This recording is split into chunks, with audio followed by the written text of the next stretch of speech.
我买过2个便宜的三脚架，在使用的过程中总是有各种各样的问题。今天我们就从实际使用的角度出发，来说说普通人第一个三脚架如何选。先说一说更新换代这个三脚架需要解决我什么样的问题，什么样的需求。因为我拍的视频都是俯视的角度，目前我使用的这个三脚架，每次按录制键的时候，然后镜头会随着这个三脚架来回一直晃动，需要等待个5-6秒，它才能看不出镜头在晃动。下一个原因就是俯视的这个角度不太稳固，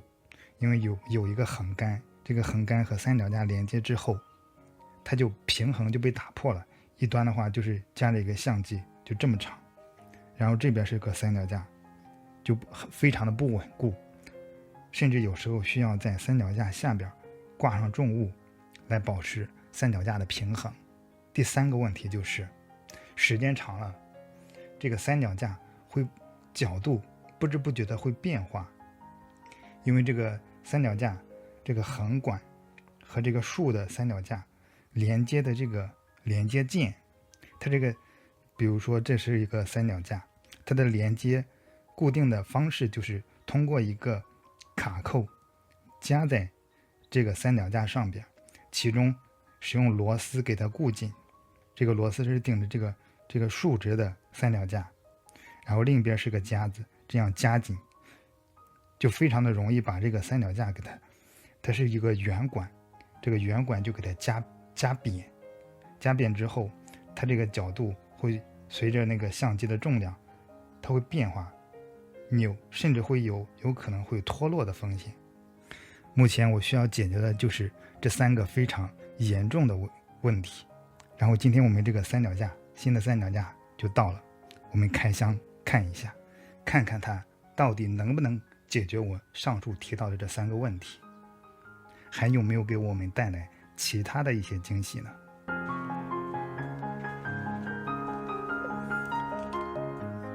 就是这样一个三脚架，下面我们给它开箱。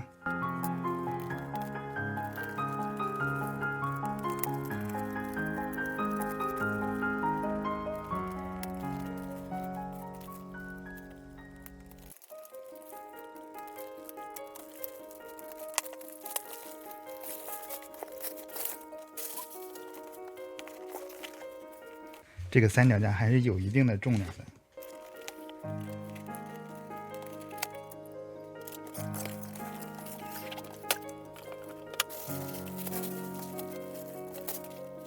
还带了一个这样的一个袋子。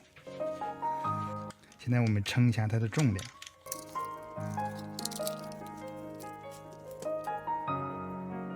一共是1.99公斤，4斤。我给它掏出来看一看具体的样子。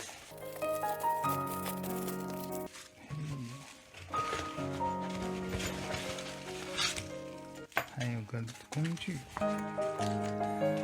，2块干燥剂，2个内6角扳手，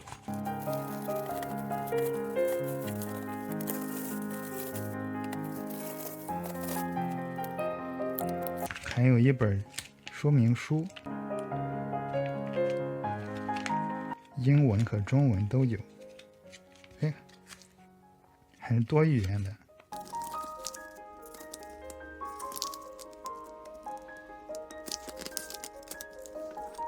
现在我们看一下它的材质，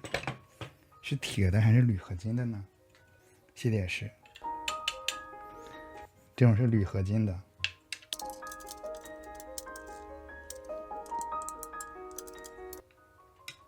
我一共有2个三脚架，第一个三脚架是铝合金的，大概是50块钱左右，它这个材质就是铝合金的。然后这个螺丝也是经过特殊处理的，不是铁的，吸铁石是不吸的。它这个管壁厚度，你手捏起来的厚度还是相对来说还是比较厚一点的。我买的2个的三脚架，第一个是铝的嘛，然后第二个是铁管，它那个按的话，你是这样手使劲捏的话，就能感觉到稍微有一些形变，虽然不会捏出一个坑，但是你能感觉到它是有一些弹性的形变的，这个就好一点，没有明显的形变。它这个腿的粗度也是比较粗的，甚至说比我那个三脚架的，就三脚架的柱的还要粗。它这个三脚架中间的这个柱和腿的柱看起来管径差不多是一样的。下面我们再说一下这个连接件的部分。它这个连接件用的塑料还是相对来说硬又比较韧的一种塑料，不是那种的就是比较脆的那种回收塑料，不是那种的。我的第一个三脚架买来之后，这个螺丝帽我拧紧的时候，直接就把这个上面这个螺丝帽给它拧掉了，那个质量是非常差的那个塑料件。我们再看一下它这个腿，这个腿的塑料件看起来也是非常厚实的。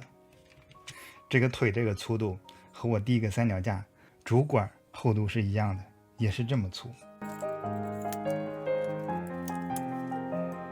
这个是什么材质的？这个相机的快拆板，我吸一下它的，咦，摸起来像应该是铝的，这是纯铝的，铝制的快拆板。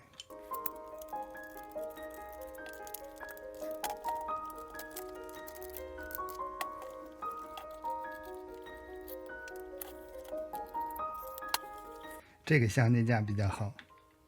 完全是满足我的需求的。看这个横杆，材质也是非常粗的，它可以横置拍摄。它有一个横杆，然后是俯拍的角度。刚开始拆包装的时候，我打开的第一眼，我还以为是商家给我发错了呢。现在我调了一下，发现是可以有横杆的，而且很厚实，完全超出了我的预料。目前我还没有具体的去使用，只是一个简单的一个开箱，看的那个状况来看，感觉还是非常能满足我的需求的。然后关于这个镜头晃动的这个问题，我觉得这个应该也是能够很好的满足的。把它锁紧之后，这个横杆也是很稳固的，然后它也有比较深的这种槽，就防止相机来回这样的转动。把这个相机架到上边，点开始录制的时候，它也不会让人等个5-6秒去等待这个镜头停止晃动。它的下边是有一个配重挂钩的，可以挂一个配重，然后这样就比较稳固了。我们再看一下它这个结构，它这个俯拍的那个角度也是可以调整的。它这上面有齿轮，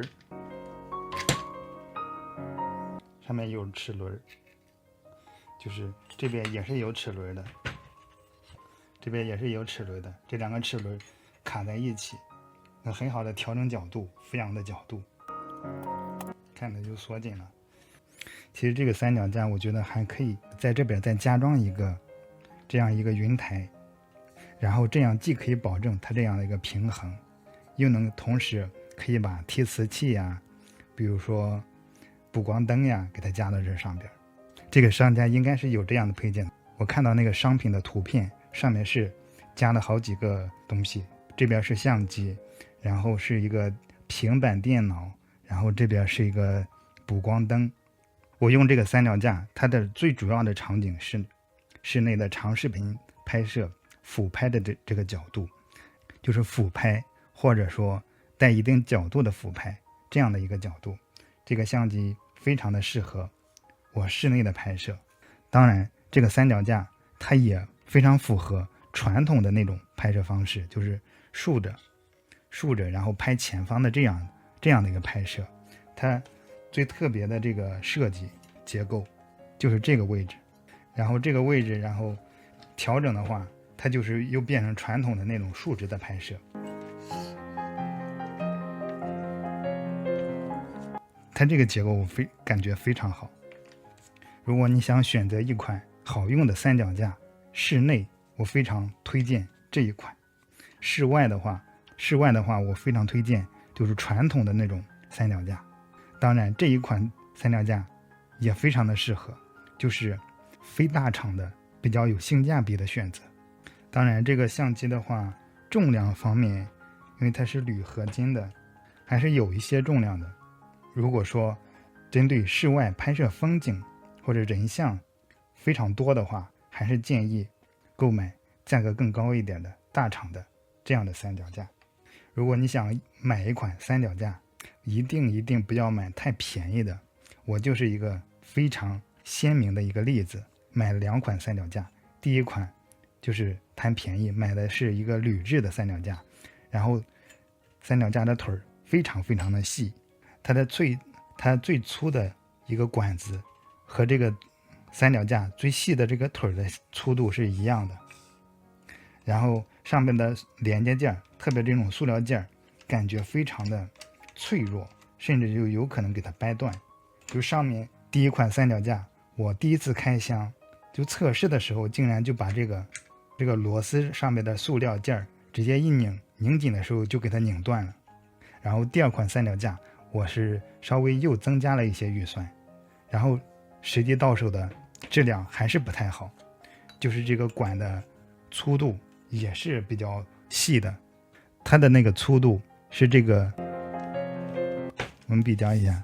这是第一节，这是第二节，和第二节的这个粗度是一样的。它还有一个非常不太好的一个特点，就是这个管的厚度太薄了，就是使用的它那个连接方式是一个夹子，这个夹子，然后一边是这样的一个扣，一边是一个螺丝钉，上面有橡胶垫，然后这样挤压着来固定横杆的，然后就导致这个管子被压扁了。压扁之后它就容易松动，然后就容易偏离角度，甚至是脱落的风险。就总结来说，买三脚架一定不要买太便宜的，要买100元以上的三脚架。然后米多的话就无所谓了，就无脑购买大牌的旗舰三脚架，这个肯定是没错的。然后米有限的话，就用时间和精力，然后去花较少的钱，满足你最需要解决的问题，满足你的需求就行了。这款三脚架的定位就是非常适合室内拍摄，就传统的竖直拍摄，还有俯拍拍摄，这款相机是非常适合的。它也能胜任一些室外的一些风景拍摄，但是从重量上来看，它就是重量稍微有点重。当然这既是缺点也是优点，重量代表着它的质量可靠，但同时它会增加携带的重量，这就是不足。所以说没有一款完全都是优点的好产品，只有你能接受它的不足和它的优点的一个产品。好了，今天给大家分享了我是怎么选择新的三脚架的。如果你也用过这样的三脚架，或者还有我没有说的优缺点，